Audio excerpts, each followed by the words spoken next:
La gestion des campagnes Google Ads, c'est un peu un combat de tous les jours, non?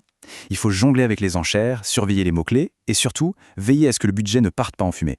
Tout ça demande une attention de tous les instants. Mais, et si on changeait complètement de perspective? Si la performance ne reposait plus sur une série d'interventions humaines, mais sur un processus entièrement autonome? Voilà la question qui change tout. On ne parle plus de simplement gérer des campagnes. Non, on parle de déployer un véritable système qui les pilote de A à Z. Et pour vraiment saisir la puissance de cette approche, il faut d'abord regarder là où le bât blesse avec le modèle traditionnel. Le vrai souci de la gestion manuelle, ce n'est pas le manque de compétences. Le problème, c'est sa nature même.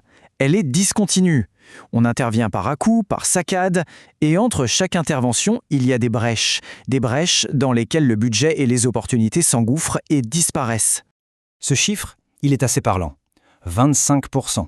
Imaginez, c'est un quart du budget publicitaire qui finance des clics qui ne mèneront jamais à rien. C'est de l'argent qui brûle, littéralement, juste parce que personne ne peut avoir les yeux rivés sur l'écran en permanence. Et puis, il y a cette ressource encore plus précieuse que l'argent, le temps. 3 heures par semaine, c'est vraiment le strict minimum pour analyser, ajuster et optimiser un compte correctement. Pour une PME, c'est un temps précieux qui est souvent impossible à trouver. Alors, bien sûr, on peut déléguer. Mais là, le coût entre en jeu.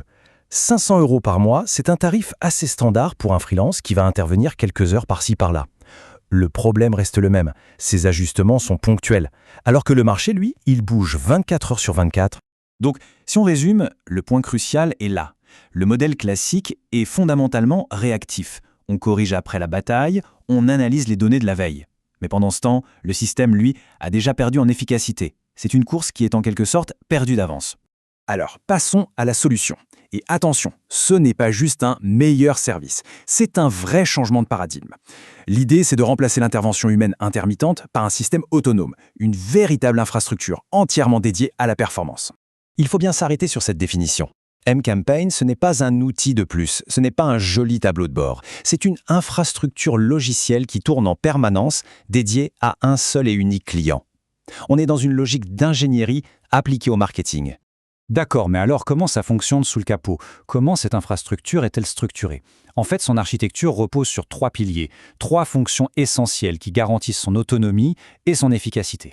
Le premier pilier, c'est l'exécution. Le système ne se contente pas de faire des suggestions, il agit. Il crée les campagnes, rédige les annonces, ajuste les enchères. Et tout ça sans aucun délai humain en se basant sur les données de performance qui arrivent en temps réel. Le deuxième pilier, c'est la surveillance. C'est un peu le système de contrôle interne de l'infrastructure. Il se surveille lui-même, en permanence.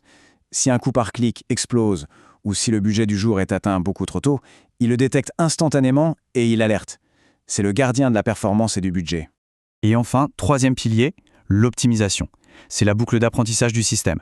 Il analyse constamment ce qui marche et ce qui ne marche pas. Il va couper les dépenses qui ne servent à rien et réallouer le budget là où le retour sur investissement est le plus fort. Ce n'est pas une optimisation faite une fois par semaine, c'est une amélioration perpétuelle. Bon, maintenant qu'on a vu l'anatomie du système, voyons comment ça se passe concrètement. Comment est-ce qu'on active une telle infrastructure ?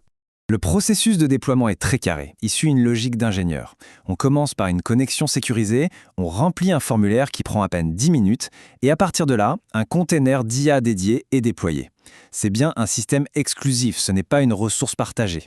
Et en 48 heures, l'infrastructure est en place et commence déjà son travail. Et c'est là que l'approche est vraiment intéressante. Toute la complexité technique, elle est gérée en arrière-plan. Pour l'utilisateur final, l'interface, ce n'est pas un énième outil d'analyse à maîtriser. C'est juste un panneau de contrôle. Le but n'est pas de passer des heures à interpréter des données, mais simplement de piloter une infrastructure qui travaille pour nous. Allez, maintenant, voyons comment cette approche systémique se traduit en chiffres, parce que c'est bien de ça qu'il s'agit au final. Et la comparaison avec le modèle de service classique est assez nette. Ce tableau y met vraiment en lumière les différences structurelles. D'un côté, on a des coûts de départ et mensuels élevés, une disponibilité limitée aux heures de bureau et une optimisation au mieux hebdomadaire.